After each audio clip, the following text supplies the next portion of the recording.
What's up, everybody? Welcome to episode 245 of Opinions May Vary. I am your host, JR. I have my co-host with me, Alex. Hello. Joining us this week is our really good friend, Joe. Hey there. Joe, you're no stranger. Our listeners are no stranger to you. Aw. But really, you're here because of another, for another reason than usual. Yes. You know, years ago, first time we came into your old apartment, you had original art on the wall, and I was like, I didn't know you bought original art. Which you was buy original unusual art? for me. Yeah. Like it's like Alex buys original art. That's it. That's the end of it. Long story short, it was from a comic called Dr. McNinja, and this comic is written and drawn by the man who's sitting on Skype waiting to be introduced. So we have Chris Hastings on with us. Chris, thank you so much for coming on. Hello, thank you so much for having me. So I obviously touched on it. Chris is a comic book artist. He's also much more of a writer these days. Big time. A lot of writing. Yeah. But Joe, can you quickly explain how you came across the Dr. McNinja so we can get into... Yeah, I've got a weird memory about this kind of stuff. So it was in late 2009. I'd been listening to a podcast called Hey Ash, What You Playin'? And they were answering questions. They're also a video series, but they had a podcast. We've talked about them. But they had brought up, somebody had asked them a question about what webcomics they like, and somebody, Anthony, had said that the only thing that he reads consistently is Dr. McNinja. I was like, I'd never heard of that. And so I popped open the page. I remember what it was is right in the beginning of the Katanika arc where Gordito and Dark Smoke Puncher are they're fighting with animal robots that they had made. And I'm like, what the hell is going on here? So I popped back to the first page and sat there and read the entire thing, starting around 1 p.m. in the afternoon on a Saturday afternoon, shirking all the responsibilities for the master's degree that I was pursuing at the time and the work I was supposed to be doing then.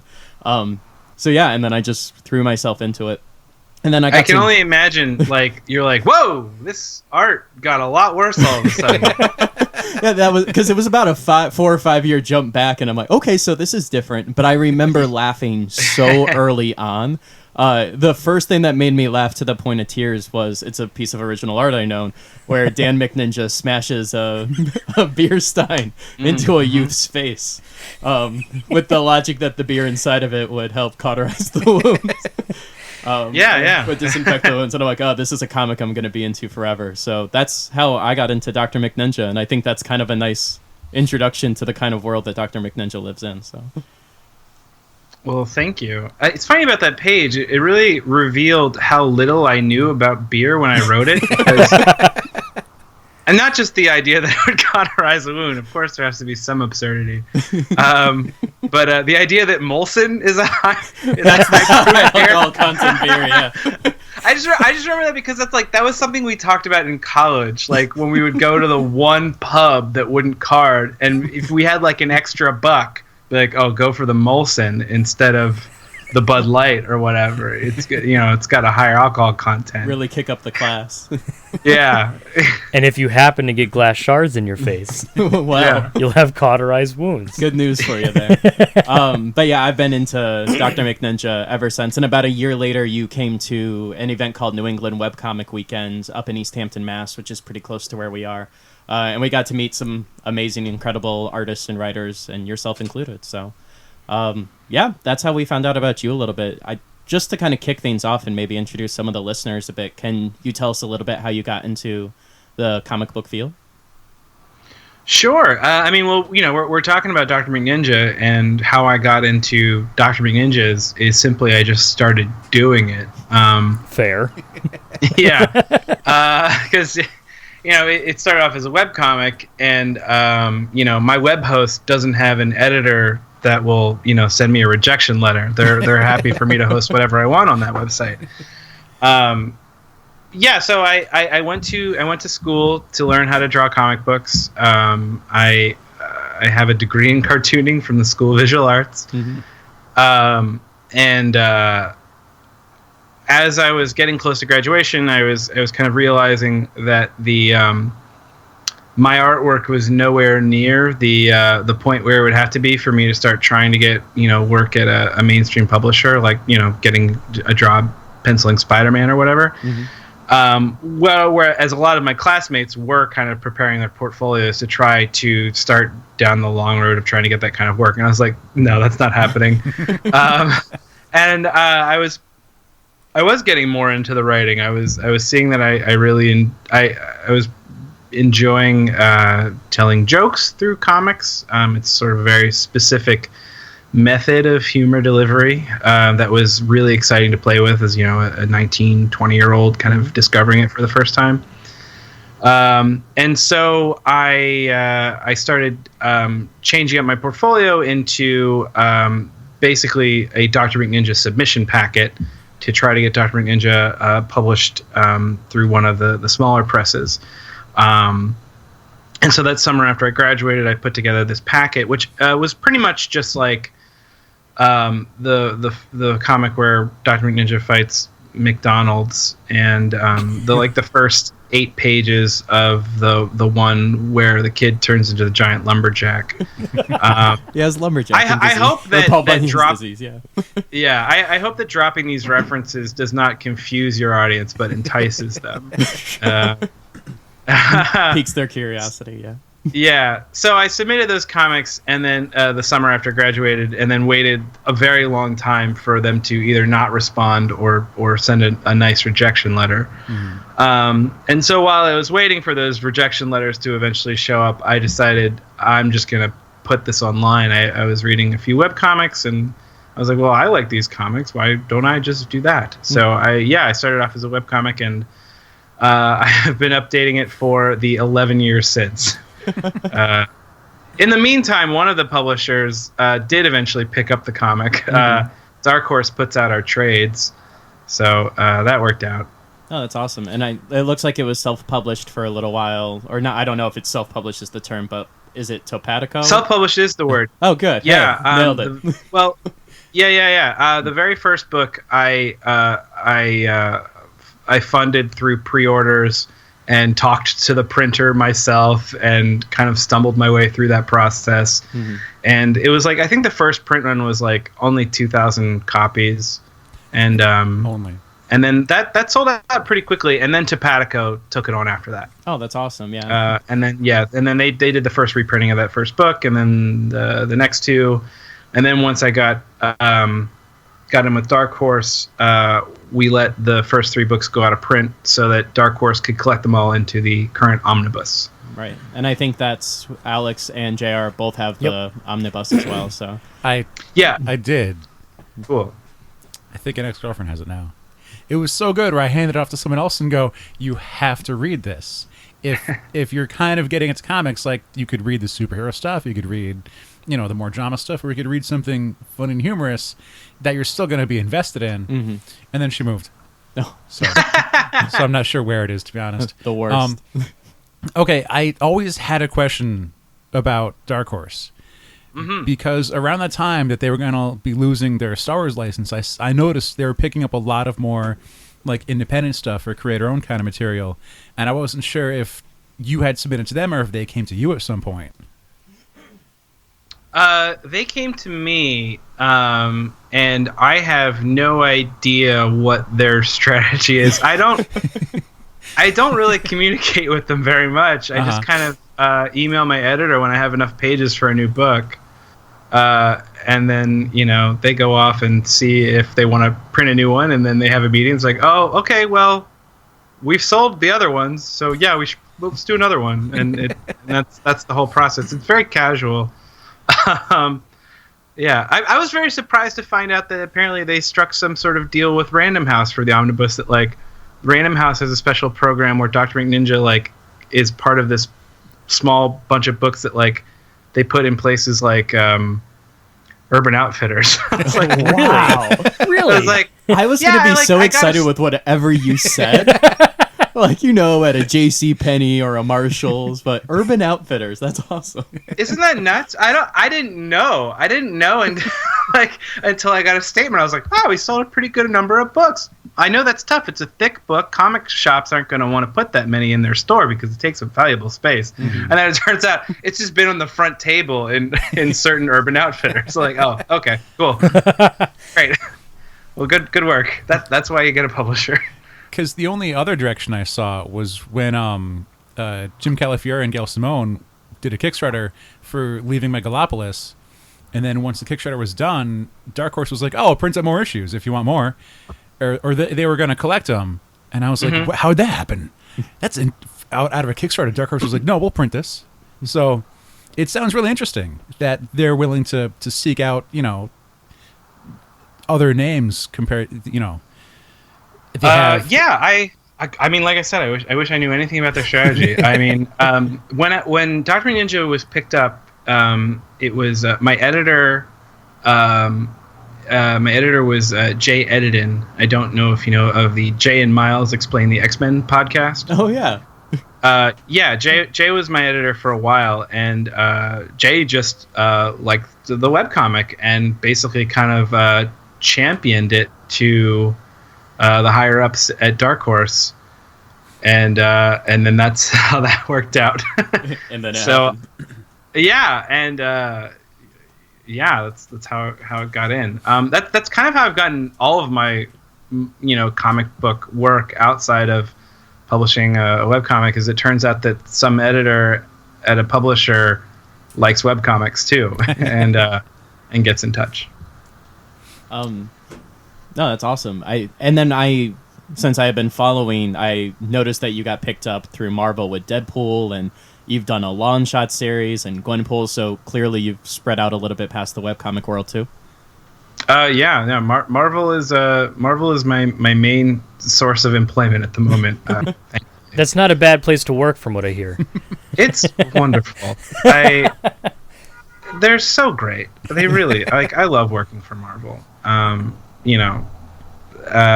everything from the childhood dream realized aspect to it to their sweet paychecks. To the fact that the editorial staff are amazing. Like the people that you work for are very smart. Really have your back and are so supportive. Like it's everyone that works there wants you to look good. And it's a really great environment. That's a really powerful statement. There's so much that happens in the comic book industry where people talk about being cheated or things not feeling right. On the podcast, we've discussed like some of the tougher times the comic book industry has gone through, but it sounds like it's a really nice, positive work environment. It's one of those things where other news sites, they're going to run like what's sexy or what's scandal. They're going to run someone who's like, they're really angry and they're going to quit and they're just going to trash like everybody. But like everyone, the people who are saying, no, I really like my job, I enjoy being here, that's not like a hot story. It's not good news. It's not, exactly. Breaking. Chris Hastings likes writing comics for Marvel. Finds Deadpool allows him to tap into his creative spirit. So was Deadpool the first outing that you had with Marvel? The Fear Itself line? Yeah, yes, precisely. The first Marvel book I wrote was the Deadpool Fear Itself, which was it was one of those big summer crossovers where everything was changes. What's that? Fear Itself was rad. Like that was one of the first Marvel, because like that was like when I was new to comics, I guess. That was like the first big Marvel crossover. It was like after Blackest Night and all that shit for DC. But like Fear Itself with the hammer, loved it. Anyways, continue. I'm sorry. Yeah, it was. That was Matt Fraction's big event, and yes. Getting to write that book, I got to read his scripts for the main event because they weren't drawn yet, and I loved reading his scripts. Like it's such like Fear Itself was such a serious book, but the way that he writes for his artists is like such a delight. Like he's really funny in his notes for his artists, and like it was just such a pleasure. Even on like a super, like as Deadpool's not too serious, but like Fear Itself in general. Deadpool was one of the comedy books that came out of it. Yeah, but, you gotta have a little comedic relief. Writing the Fear Itself Deadpool arc, did you get notes like from Matt, because like that was was like his baby? Like, did he say like, okay, this is kind of what I want to happen, go along with it, or what? Were you just given like, I can write Deadpool, but Fear itself is also happening?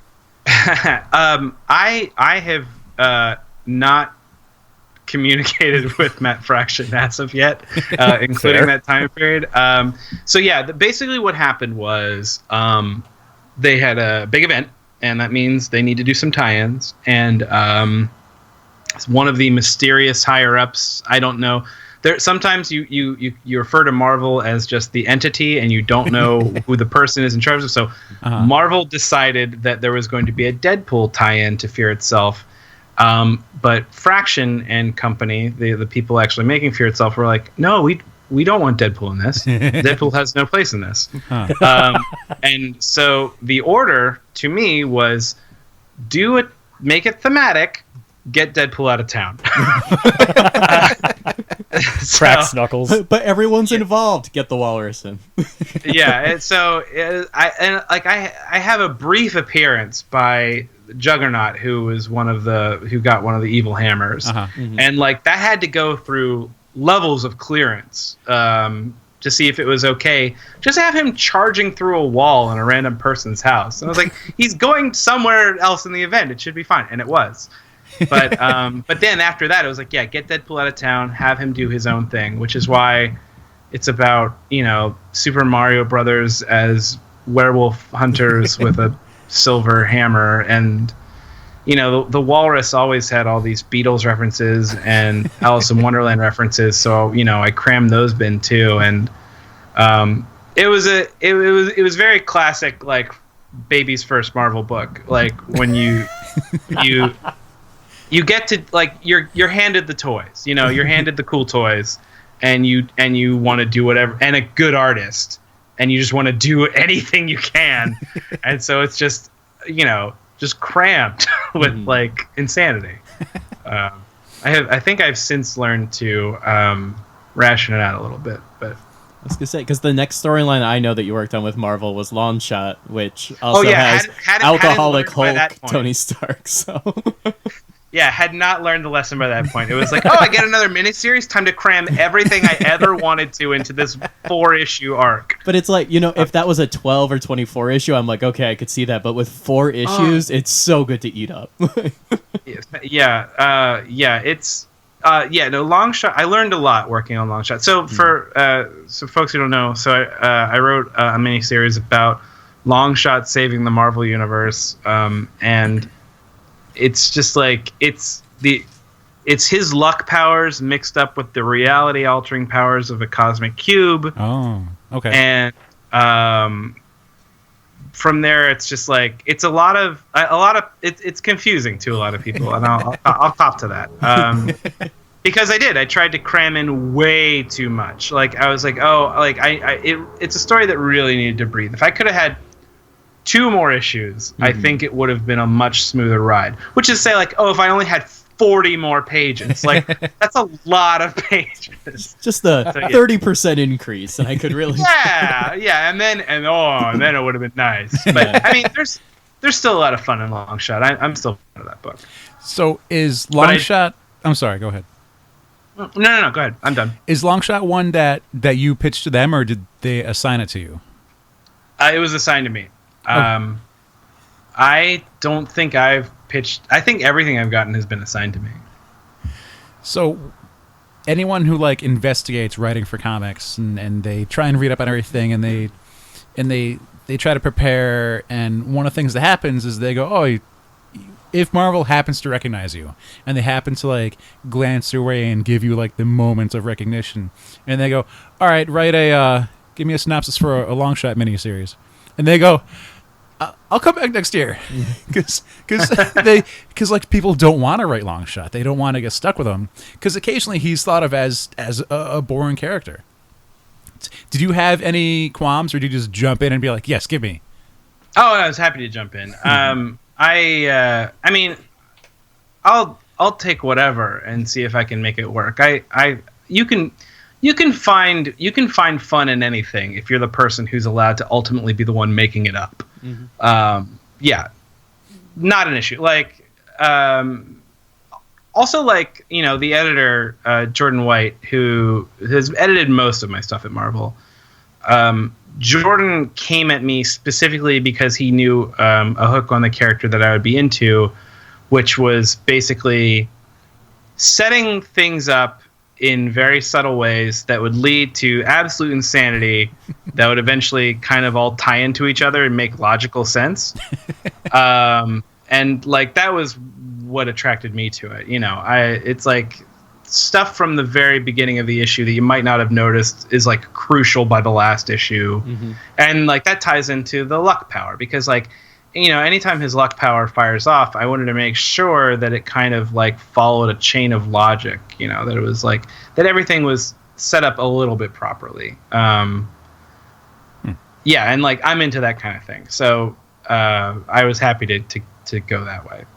That said, like, literally when I got the phone call, he was like, "What do you know about Longshot?" I was like, "Does he have reality altering power?" Like, I quickly was Googling on phone. Yeah, like I was not a Longshot fan at that point. And then like read all the Longshot comics once I got the job. Both and of them. Was able to dive in. It's one of those things where I figure if you tried to take it as a serious thing, it would be tough to do. But if you just if you consider it to be ridiculous and, you know, and make it a bit more humorous, then the world's your playground. Yeah, and like Longshot is like a very positive character. Mm-hmm. Like he is like he knows he's blessed, and he's kind of just happy to kind of ride the current. So yeah, it was very easy to write that. I didn't set out to make it a comedy, but it happened, which has happened to me a few times. Well, it has funny parts, but it's also at times brutally serious. Like it's about saving the universe because things are really crumbling around him for a good chunk of that. Yeah, I mean, but you know, also that's superhero comics. You know, yeah, right. You kind of got to do that.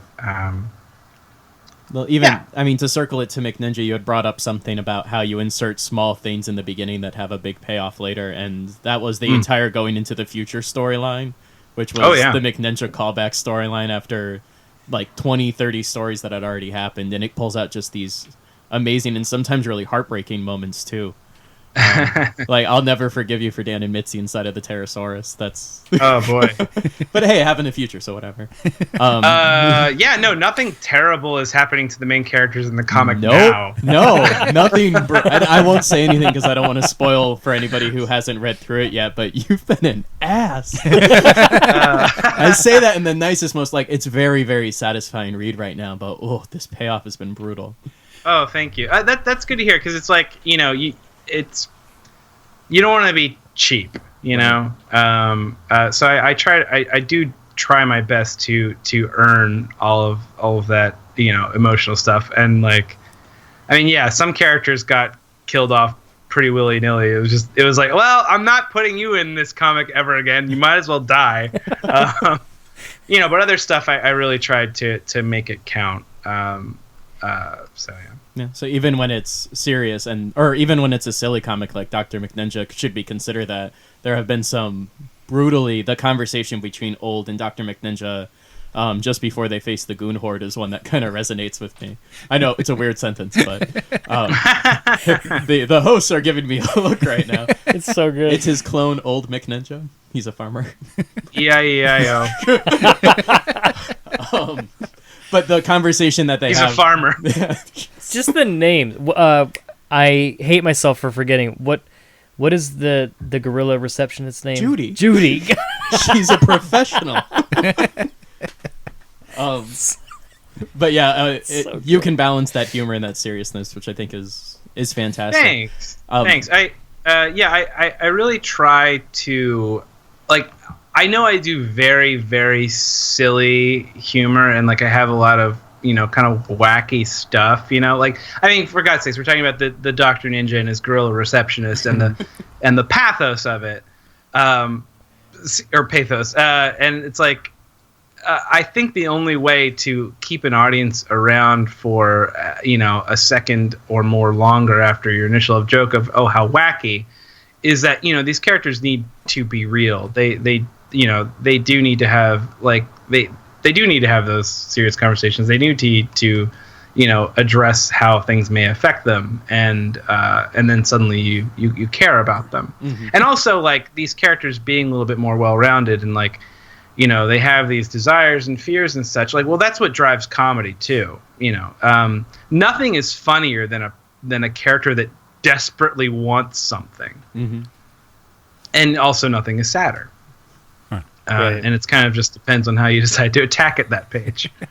No, it's a beautiful thing. Somebody used to bring up oh my gosh, I'm blanking out on everything I need right now. Fawlty Towers, the John Cleese character of the reason everything that happens to him is so funny is because it's a comedy. But the truth is the reality of his situation is incredibly tragic and frustrating. And oh my God. Yep. Yeah.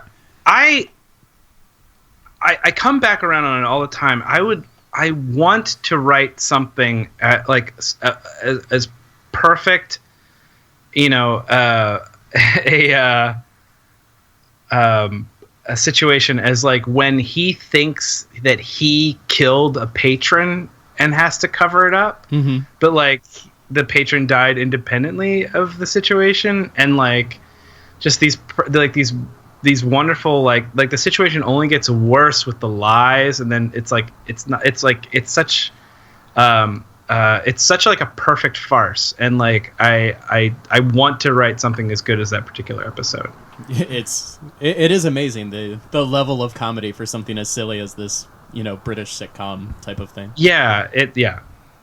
Actually, that makes me I know that you do work with sketch comedy as well outside of the comic book world. Sure do. Yeah. Can you speak to that a little bit? I'd be happy to. Yeah. So I, my day job is writing the comic books, and it's a lovely day job indeed. But you put a lot of work into trying to write something funny, and you do it in a room alone by yourself, and nobody laughs at it. Which is great. You might get an email from an editor saying like, this one was a blast, and then you move on to the next one, or if you're really lucky, some nice tweets when the issue comes out. But nothing emotionally beats putting your comedy up that you have written, and you say the words out of your own mouth to a live audience of people who laugh at you. And so I very much enjoy pursuing live comedy. I used to do improv comedy for a while.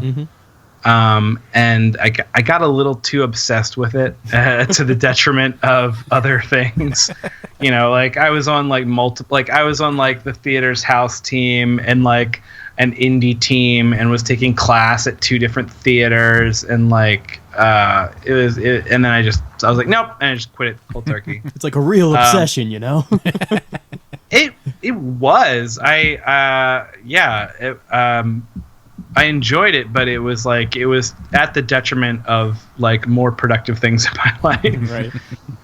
So I quit that and I started doing sketch comedy, which is kind of a nice little blend between the immediate gratification of saying something funny that you made up on the spot on stage and getting laughs, and the craft that I enjoy so much from writing comic books. So yeah, I do sketch comedy at the Magnet Theater in New York City. I am sort of one of the, usual faces of the Magnet sort of house team program.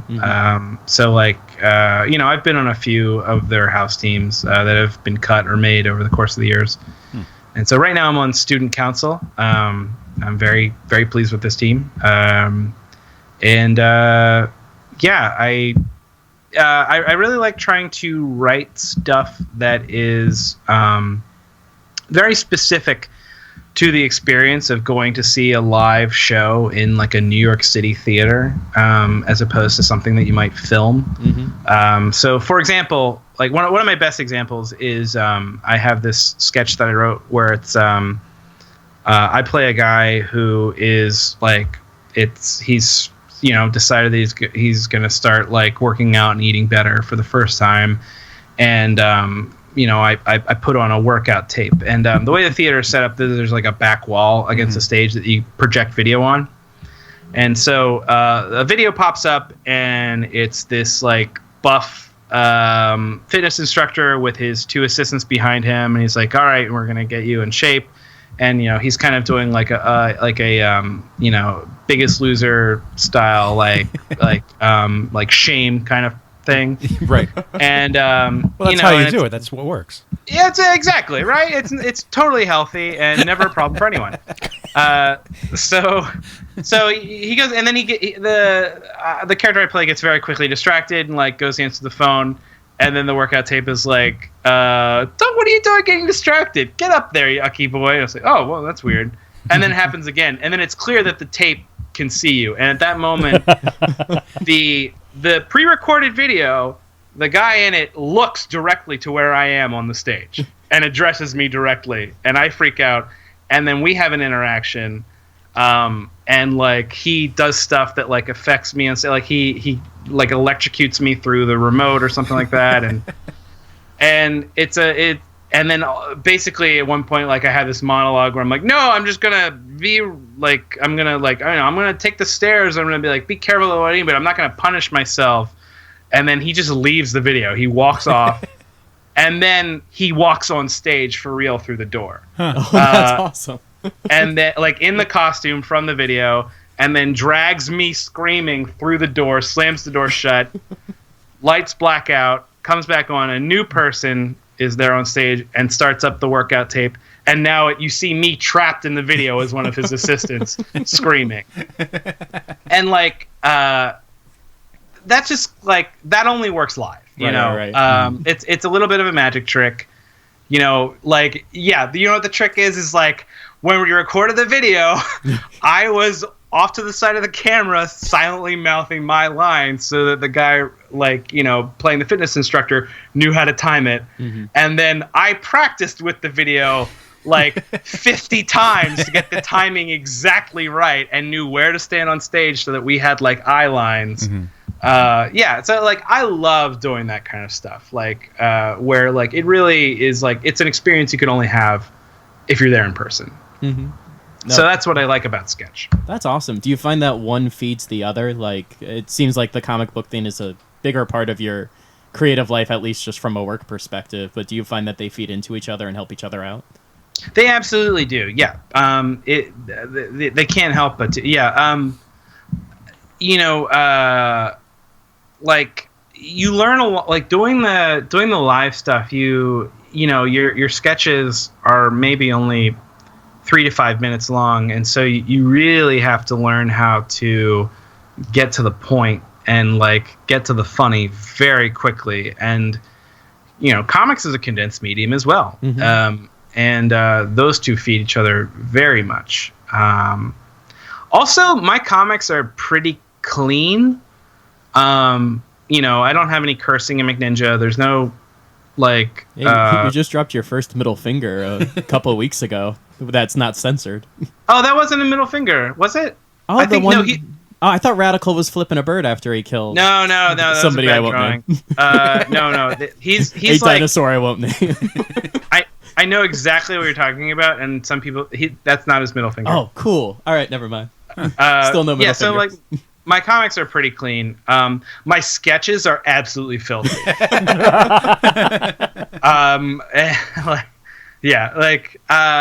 one I did recently that went up on stage like 2 weeks ago was like it's these two characters like trying to pitch to the editor of a newspaper like how they're going to modernize like the comics section. Mm-hmm.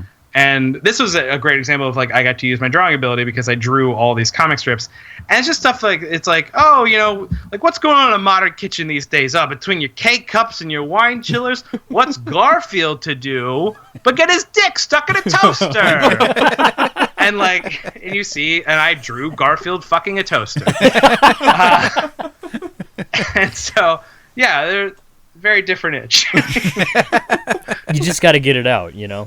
Yeah. And then I think the big finale of that was like it's a long story about Phil, the owner, Marmaduke's owner, indulges in self bondage play while the family is gone, and gets trapped, and then he can't feed the dog, so Marmaduke eats him.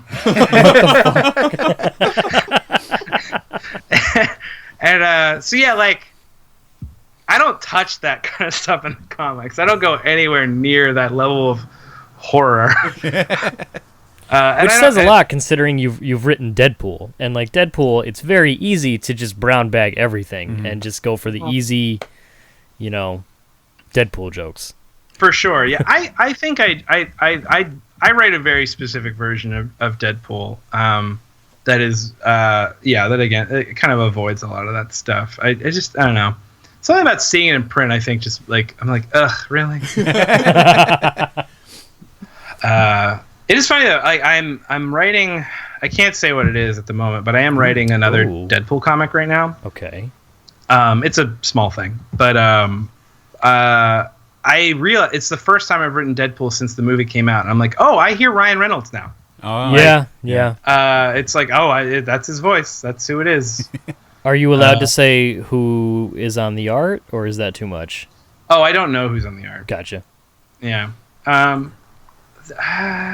mean, I don't know. It'll be probably solicited next month. I'm not sure. Right. Yeah, we'll see. So when you write, obviously, like when you do McNinja, that's mostly just you. So you can write it however you want to write it, because you have it in your head as how you want it on the page.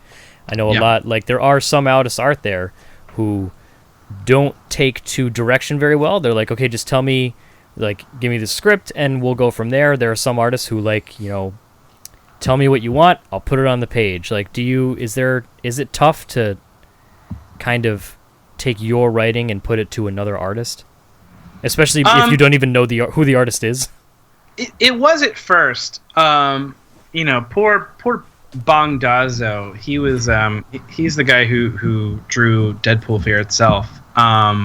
He's a very good artist, and he had to be the one who sat through and indulged me figuring out how to write for another artist. I was like, I tried to be way too controlling in his case. Like, I really only thought of the way that I would draw a page. And since then, I mean, I have very little science to this. It's really just kind of figuring it out. But I've kind of figured out I have a way that I write a comic script if I don't know who's drawing it, where I know how to communicate what needs to happen, and I will leave a lot of sort of the finer points up to them. And sometimes with an artist, I'll even say, like, and they kick them or punch them or somehow hit them. It's up to you. Versus, you know, whereas other situations, I'll have a very specific idea about how something needs to be communicated, and I'll be like, this person has to pick up this remote control in this panel. Like, there's a lot of stuff happening, then you can figure out if you need to cut something, but, like, this is the thing that you need to see here. And so, like, I'll be a little bit more specific and making sure that I say all the details of what's going on if I don't know who the artist is. But if it's somebody that I've worked with for a few issues, I have a pretty good idea how they need to handle things. And I mean, in the case of, you know, I write Adventure Time, and I have a great relationship with, you know, our artist Ian McGinty, and I can just have the panel description and just be like, Jake reacts. That's all you gotta write. And often, that's a panel description I write a lot, is so-and-so reacts. Like, because that's really all you need. It's just a pacing issue, and you just have to, like, and, you know, the artist can have them react however they want, but I kind of know how it's going to look. Like, obviously they're going to react a certain way, but that leaves it a little bit more to them to, like, figure out the acting. Making the switch from webcomic to print comic, did you have to alter like you're pacing it all? Because like, well, I need to fill 22 pages versus whatever you feel an arc would be like for you on McNinja. Yes, big time. As you may have noticed, but Dr. McNinja stories can be anywhere between 8 and 150 something odd pages. And that simply will not do whenever the big Disney man has declared that the budget for this book is X and must be out by Y date.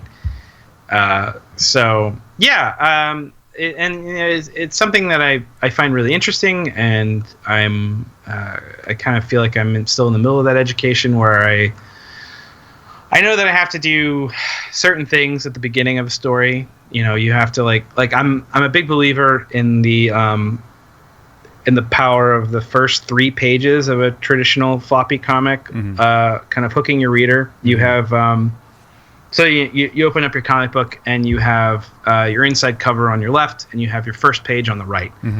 And I really like having a big question in the reader's head by the end of that first page. And that's actually something I did in McNinja too. I really like having a first page being like, what the hell is going on? Probably the best example of that is the one where like it's just like it's Cumberland, Maryland, it's Dr. McNinja's car, and then for some reason Dr. McNinja is mad and driving a wizard in the backseat of the car.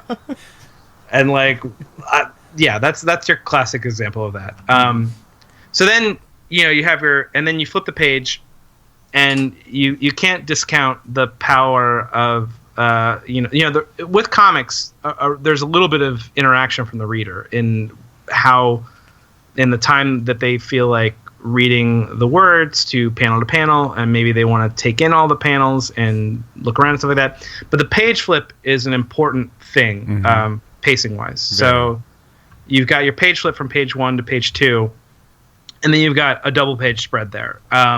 So that is really all the space you have to truly hook your reader. So I really try to make those first 3 pages like count and have something interesting going on, something that makes you have to find out what happens throughout the rest of this comic. And then beyond that, it's like, yeah, you're from that point on, I'm like, all right, let's have enough answers happening here that make this comic satisfying, but also we're leading up to a cliffhanger by page 20. And that absolutely affects how you're telling your story because that's your structure. There's been times where I've gotten mad at a friend in a comic shop because like if there's a book series that you're following on purpose, and like the next issue is going to be really important, and you pick it up and you already know you're going to buy it. You don't have to flip through it. You know you're going to buy it. And then your friend starts flipping through and goes, "Oh, what's this?" and goes to show you, and you're like, "No, stop! You're going to ruin it for me." Slap it out of their hand. No spoilers. No, seriously, dude. You slap it out of their hand. It's important. Joe went fast, so there's a lot of things I want to backtrack on. Whoops. No, it's okay. It's great. I would have gone much slower, but that's because Joe's faster than me anyway. He thinks on his feet. When I read the first omnibus, I think I read it in 2 days. Yep. I couldn't put it down. Yep. I was at my car dealership getting my oil changed, and like I'm intently focused on this comic book in the waiting room of a car dealership. And something happens, and like I had to shut the book and like compose myself. And it was the flesh wound scene. I'm not gonna. I don't want to spoil anybody on it, but it's the flesh wound. And I think within an hour, I was like, Joe, is there a chance he still has his original page? Has he sold the original page for the flesh wound scene yet? And Joe's like, I'm sure that's long gone. It's gotta be. It's a really good page.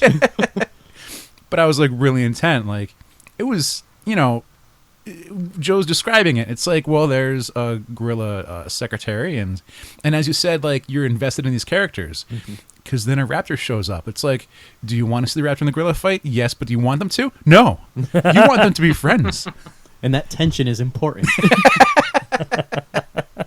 Remind me after this is done to show you that Judith gets a kitten. It's only 6 pages, but it's worth your time. Okay. And my wife wrote that one. Oh, that's awesome. say. Yes. She plotted it. I wrote all the dialogue and all that stuff. But that was 100% her idea. She told me the story. I'm like, yeah, we're doing it. Great. That's rad.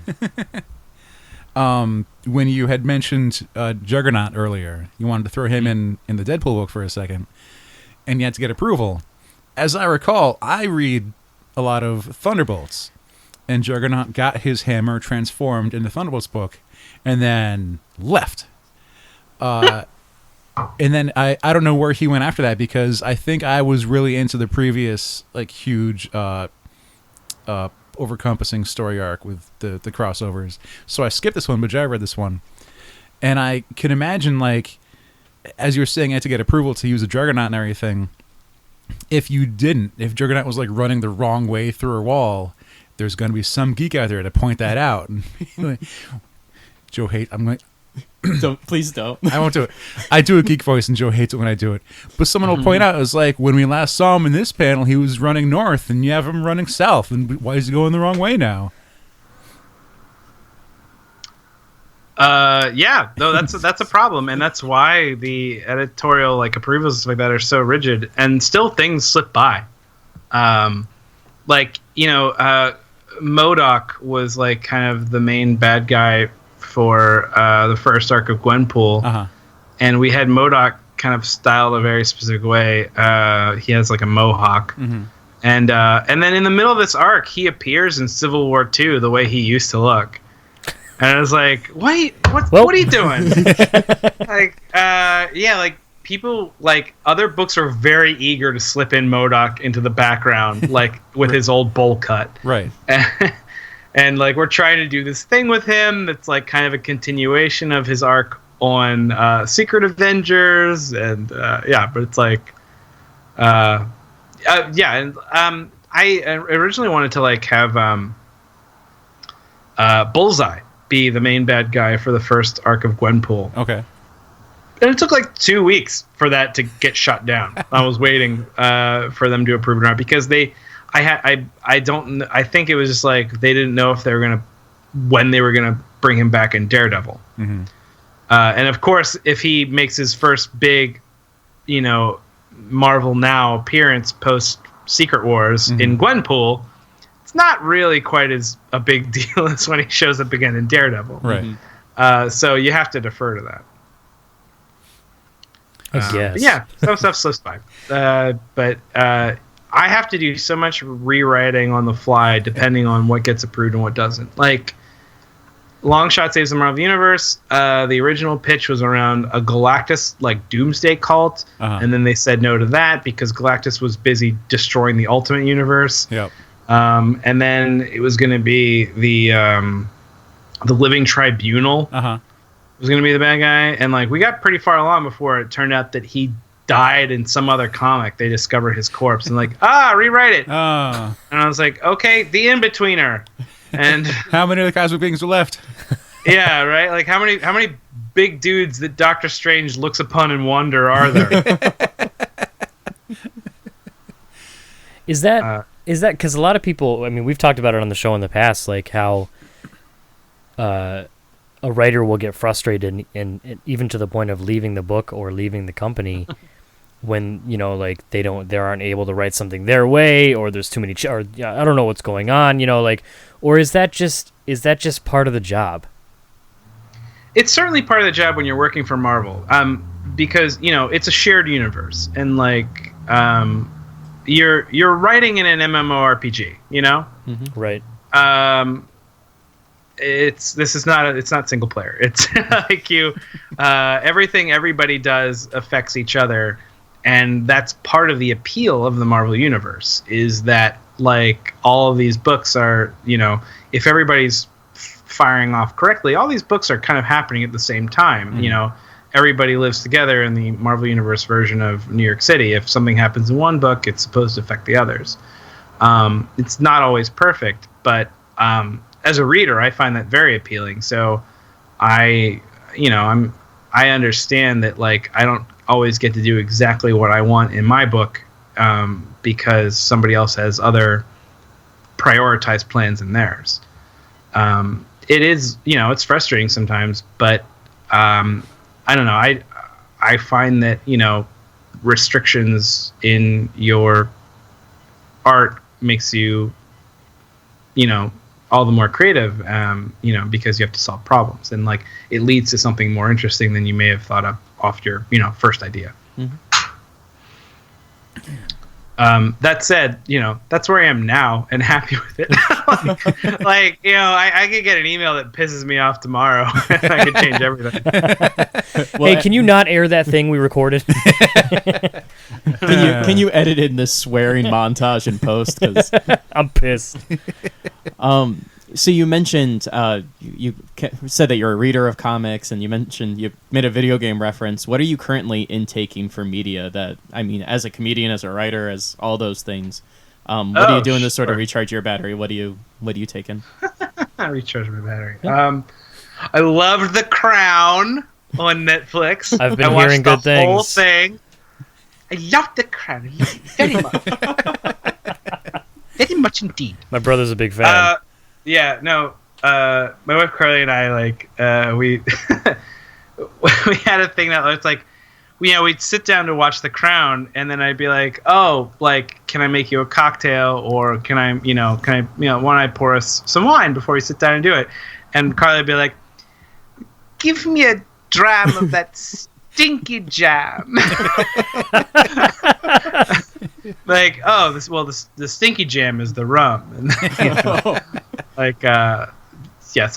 we love The Crown. That's a very recent thing. I play a lot of Hearthstone. Yeah. JR's a huge Hearthstone. Are you excited for I'm so excited for Gadgetzan. Yeah. Streets of Gadgetzan? You too, Alex, right? You play? No? Nope. Oh. Never. I'm terrible at it, so I don't play a whole lot. I mostly play against the computer, and then I watch other people play it on the internet. Oh, man. There's a funny thing with Hearthstone and the skill levels that I've realized is that the way that the ladder system works, you always feel like you're bad at it. Yeah. So, it's like there's ranks 25 to what, Legend or something like that? Yep. And I currently hover somewhere around rank 17. And it's like I'm losing all the time. Mm. But occasionally, if I'm just not doing anything for a night, I'll say on Twitter, I'll be like, hey, if anyone wants to play Hearthstone, let's go. And that's when I encounter a lot of other people who are way worse than me. And I'm like, wait, what? Where have you all been? Because I'm just every time I get paired up with someone, they kick my ass. And apparently Blizzard has kind of talked about this, so that they realize that it's there's a broken system where it's rank 25 through 20 is the majority of Hearthstone players. Mm-hmm. And then ranks 20 and up is a much smaller group, and it doesn't really feel like you're on any sort of ranked system at that point, no matter where you are. Yeah. I think I got to rank 10 at one point. That was the best I did one month, and it was incredible. And it was it's still ranked 10. It's what does that mean? It didn't feel any more difficult than it does now. I don't think I had any kind of edge. I think it just had to do with the meta of the decks and, what was popular at the time. And I don't know, maybe I was on a different server because I was playing at my parents' house in West Virginia. I don't know. I'm very I wish I understood what exactly that range of skill is on Hearthstone. And it's because I said, I watch a lot of the streamers and stuff, and a lot of who do you like? It depends on what time of day. I like to watch Tice in the morning if I can catch him. Okay. He's from the Netherlands, I think. Okay. So he streams early, our time. It's 7 or 8 in the morning, and that's normally when he's finishing up. And he's one of the best in the world. He's always if he's not, because once you hit above rank 1, you go legend, and then it's super intense. You get an actual number ranking on your region or whatever. And if he's not in the top 10, he's disappointed in himself. He's just a machine. But part of that is you can't have a win rate on your much higher than a little over 50%, right? It's in order to get those kind of ranks, you have to just be like playing all day long, as opposed to me, who brings my phone into the bathroom and plays a game Exactly. while I'm doing a poop. So yeah, like I wonder like how well I would do if I sat down like over a day and only played Hearthstone. Like, because like I've got pretty good decks that I took from online. Exactly. That's the only way you can win is if you. I mean, this is a controversial statement here. The only way you can win is if you just go with the meta. It's just like for sure. Otherwise, or or you're some weird genius who figures out how to break it. Yeah. And that's not me, and I don't ever plan to be that. Like I love watching Day 9. He's the only person I've ever subscribed to on Twitch. That's my high and mighty humble brag there.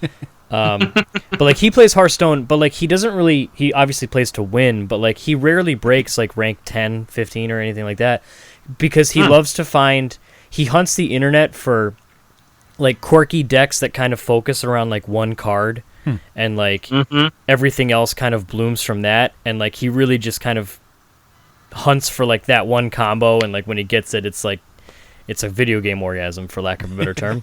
But like, oh my god, yeah, it's like whenever I play against someone who's running that druid, the druid well, no, not the Malagos druid, which is current meta.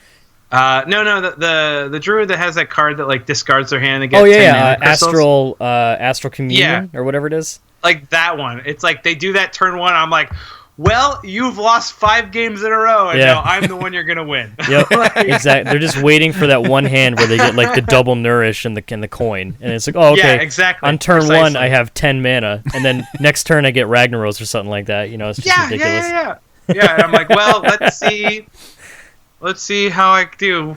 Usually it goes poorly against them. It's like, well, you earned this. I'm not gonna concede right now. I'll let you enjoy yourself. That's a very admirable, because it's so easy to just be like, oh, fuck this is stupid, and concede and not even like give them the one, because they've lost. Oh yeah, they want to earn it, and you don't let them. It's sometimes it's fun to see the crazy stuff your opponent will pull out. Like where it's hopeless, but you just want to see how big their dragon get or whatever. What that one that doubles the attack every turn? Oh man, I forget. But remember. You know what I'm talking about. Or like how big they can get their Cthulhu. Yeah, and it's just like, oh, he has a 30/30 Cthulhu sitting somewhere. I wonder when I'll get hit with that. Hearthstone, am I right, Joe? I have no idea. But I've been smiling and nodding a lot for the last 2 minutes. It's true. We've had a great time talking about the card game that doesn't exist in physical space. There are no real cards. That I've spent actual US dollars on when you don't even have to. Me too. I'm ashamed to say. I'll buy the adventures. The adventures are so. I've only That's bought. what I've bought. Yeah, I've bought a couple legs of the first 2. I haven't played in a while, but like. Even the one with like Reno Jackson and stuff, when like you were escaping the temple, I thought that was the raddest thing I've ever done in my life. It was a lot of fun. Fucking Blizzard, man. Anyways, comic books, am I right? Yeah, but I have a lot of gold saved up for the next expansion. And then when does that come out? Next week? I think very soon. But I did the math, and I think I've got enough for like 40 packs. Yeah. Yep. Yeah. The crazy like 40. That's a lot, and it may sound weird, but like opening packs, it's like opening loot boxes in Overwatch. Yeah. But like one of the other streamers, I don't know if you've ever seen Amaz. He streams a lot in the morning now too. He's like one of the, if not the most popular Hearthstone streamer. He just streams like in his room, and he gets like 30,000 people watching him every day. Whatever. Yeah. I gotta say, my favorite guy is Disguised Toast. I've never heard of him.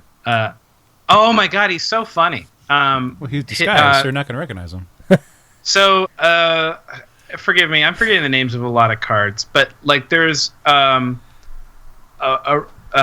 rogue card where if you get the combo, this guy comes out and he does 2 damage. SI7 or whatever it is? Yeah, SI7 agent, yeah. And he goes, disguised toast. Yeah. And it sounds like he's saying, disguised toast. I'm never going to hear it the same way ever again. Right. So there's a Hearthstone player named Disguised Toast who wears a mask that's a piece of toast wearing sunglasses. And he check out his YouTube. He just basically finds those funny and interesting interactions, and like plays ridiculous decks and stuff like that. And it's a lot of fun. I'm gonna go check that out. Like immediately after we finish. He's my favorite streamer. But yeah, like with the packs, like I've seen people like the really big streamers who probably get paid to buy packs. Mm-hmm. They're like, okay, we're gonna buy 470 packs and we're gonna open them on stream. And like, whoa! And I'm not even joking. I went when what expansion? I think it was League of Explorers or whatever it was. Mm-hmm. The second after BlackRock or whatever, I can't remember. League of Explorers was the adventure. Yeah, yeah. Oh, after BlackRock, was that the tournament one? Goblins and... It was Grand Tournament. That's what it was. Yeah, because Grand there was Tournament. Goblins and whatever Yeah. it was, and then there was Grand Tournament. When Grand Tournament came out, I believe it was Amaz bought something like, I know it was in the multiple of hundreds. It was either 200 or 400 packs, and he just opened them on stream and like, it was because obviously he got all the cards, and then all the extras. Yeah, I mean, if it's your job to play this game, Yeah. you're going to be pretty foolish if you don't have all the cards. And then like he disenchants or whatever all the extras, and he gets like 50,000 gold or some shit. Like it was insane. It was ridiculous. Anyways, I remember Grand Tournament was when I first started seeing TV ads for Hearthstone. yep. Huh. For It's like, well, that is a high production value ad for this thing I play on my phone. a fake card game with not real cards. Yeah. But it's so addicting, and it's so, even like it's constantly changing, which is like even some of these new cards. I hate to continue this Hearthstone tangent. We've gone on it for so long, and we've wasted so much time. Like the new cards are going to shift everything. So Oh my God, like yeah. I don't know how Especially- people keep up. Oh, pretty much. Yeah, like the card that was revealed today on Polygon, the one that like it devolves. Did you see that one? Was it like the gem or something, or was that yesterday? That was yesterday. So this is one. This is a. I believe it's a shaman card, and it's 2 mana, and it turns all of your opponent's minions into one that is 1 mana less. What? So like that destroys all of these death rattle control decks. You know. Yeah.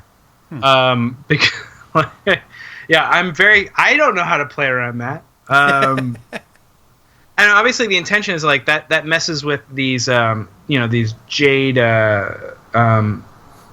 Golem decks that they're introducing as part of the new expansion, because and also the Grimy Goons decks that are where you buff all these minions, and it's a card that destroys those buffs, and like that's Right. crucial for balance. But like it really messes with a lot of like kind of older stuff that they had too.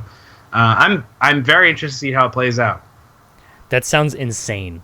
Like literal insanity. Like if someone has like a full board and they all gets, it's not like it just takes like 1/1 off your minions. Like if it transforms it into a completely different minion, like that's one that costs 1 less, that could be insanity. Yeah, I will say though, I mean, I think there's enough like with like those battle cries and stuff like that like hurt your minions, or like that like you could accidentally like turn a 3/4 into a 7/7, and stuff like that. Oh man. Okay. Oh. Now that we've Well, goodbye, comics fans. Like, stop listening to this 20 minutes ago. Welcome, Hearthstone Chris said, fans. turn a 3/4 into a 7/7 and expected an emotional response to those numbers. hey, I got it. So, I'm sure we have like maybe 1 or 2 Hearthstone players who listen. well, it's a very enjoyable game. It is. It's a lot of fun. It's it's also a lot of rage inducing, but it's also captivating. Really neat characters. It's Blizzard really. It's very difficult for them to, excuse my language here. It's very difficult for Blizzard to fuck up. Yeah. But I think we're low on time here. Are we not? Yeah. 104. Yeah, we're a little over on time. So I guess we should probably end. Could we Chris, ask a quick future Yes, do it. My curiosity. So, what do you have going on? I know McNinja's going to be wrapping up, and that's been a big part of your life. Wait, McNinja's wrapping up? Oh yeah, they're I on did not the know end, this. part 2. Yeah, What? this is they are. You yeah, are. it'll be over probably within the next 2 months. Oh my god. So, what do you plan on doing? I'm sure you're not going to have tons of free time, but what's going on next for you? So I have Gwenpool at Marvel. That's kind of my big main thing. And I also write the Adventure Time comic, which we have not really talked about at all. I've done a lot of Adventure Time stuff. And I've got a couple of Adventure Time books coming out that are not comics. I wrote the Adventure Time cookbook. Really? I didn't know about that. That's awesome. Yeah, I mean, I didn't write the recipes. A chef did, but like I wrote all the flavor text, all the jokes and such. And like I got to find out all these secrets of stuff coming up in this current season that I got to work into the book, and I'm like so excited for people to finally like find them out. Because I'd write something like, oh hey, here turns out there's this highly secret thing they're doing in the episode. Work that in. I'm like, Okay. Yes. Okay, I'll work that into Jake's Nachos. I wonder if it's really tough to get like the recipe just right for putting bacon in the pancakes. I mean, obviously that recipe is on the cover of the book. They'll work it in. Yeah, like don't worry, they figured out the bacon pancakes. That was obviously a priority. So yeah, I got that, and I got my Marvel stuff. I got some, I'm doing Gwenpool. I've got a Deadpool thing coming up. I've got a Guardians of the Galaxy thing coming up. Let's see. As far as non-Marvel stuff goes, this is a very awkward time because I am waiting to find out if I am getting hired on another job that would basically be a full-time situation. Oh wow! That I think that is a TV writing job, and I have no idea if it's happening or not. And my wife Carly, she works in animation. Like she works on a show for Disney Junior or Disney Kids. It's like a even babier Disney situation. A show called Goldie and Bear, and she used to work on Venture Brothers before that. Really? Yeah. Sorry, end of the interview. Yeah. No more interesting stuff. Yeah, so like I know how it is in the animation industry, that like how staffing goes, and like it can kind of be up in the air and like a little bit of hurry up and wait kind of situation. So I have no idea where I am on this show, basically, where I'm waiting to find out if I'm going to be writing for it or not. And if I am, I will not be doing any webcomics in the near future. If I'm not, I will probably be starting up some new webcomics that I have kicking around. And then beyond that, I'm also, I'm pitching stuff to Image. I'm pitching stuff to Boom. I have an agent who's helping work on another thing. And, you got to stay hustling or I'll be evicted. That's how it goes. Hey, good luck with all of that. I mean, especially with the show, but with everything else, it sounds like there's some great stuff coming down the pipeline. Thank you. Yeah, I'm always doing stuff. And then, of course, my sketch comedy is happening on a regular basis. If you're in New York City, anytime, come, look up when Student Council has shows, look up when Magnet does best of sketch shows. I've usually got something in those. Yeah. And go to drmcninja.com. Oh, yeah, my website. Well, you still can. Well, I mean, I imagine that'll be up for a while. Yeah. But... Oh, boy. That's going to be a pain when I'm still paying for the bandwidth on that site and, not updating it. Oh, I'm not going to let that die, but I'm still going to, that's still just a bill, In your life. Another roommate. Oh, crap. Yeah. Oh, well. Yes. I'm going to leave this with a sour taste in his mouth. Oh, there's a sour taste every day, baby. Chris, I gotta say, it was an absolute pleasure having you on. It was nice to be. I debated not bringing it up, but I briefly spoke with you at New York Comic Con a couple months ago, and got my McNinja omnibus signed. And I was like, "Oh, thanks." Yeah. I mean, I knew you were gonna be there, so I was like, "Oh, hey." But like, I couldn't bring myself to say much more than I really like the book because I'm really bashful in public. So listen, man. I totally get it. I am the same with people that like I get like, like excited about. Like I completely like my hands get shaky, and like the first time I met, do you know Michael Cooperman? He was like Tales to Thrizzle. His comics are hilarious, and they're so funny. And Ryan North from Dinosaur Comics and Squirrel Girl and his various Choose Your Own Adventure books. Ryan North and I were at this convention together, and we found out that Michael Cooperman was there too. And we ran to the publisher, bought the book, and then ran over to his table to get it signed. And we were like wilting, like freaking out about getting our book signed by Michael Cooperman, and couldn't talk. I since like talked to Michael a few times and like have cooled it a little bit, but like I totally get it. It's there is a weird power dynamic when it comes to being behind the table and in front of the table. Yep. So I never begrudge anybody who's a little bit nervous. I know it has less to do with me and more to do with the weird situation that the comic convention has created. But it was great to be able to actually have the conversation and also have it recorded and possibly show it to my friends. But it was an absolute pleasure. I can't thank you enough for coming on and giving us the one day. I had a lovely time. Thank all of you so much. Of course. Best of luck with all the new stuff. Congratulations on Dr. McNinja and everything that has come to be. All the usual you have talent and I appreciate it mannerisms. Platitudes. Yeah, there it is. That's the word. Like we said, you can go check it out, drmcninja.com, and then pretty much a bunch of different Marvel books. Just look for the name Hastings or Chris Hastings, or it'll be on there. Especially now that the store Hastings is going out of business, there's a lot less confusion. Yep. We talked about that a while ago. So that will do it for this week. Until next week, I am JR. I'm Alex. I'm Joe. And I was Chris Hastings. There it is. That was beautiful. That was the best one yet. Perfect. I'm not here to rank, but that was the best one yet. And this has been episode 245 of Opinions May Vary.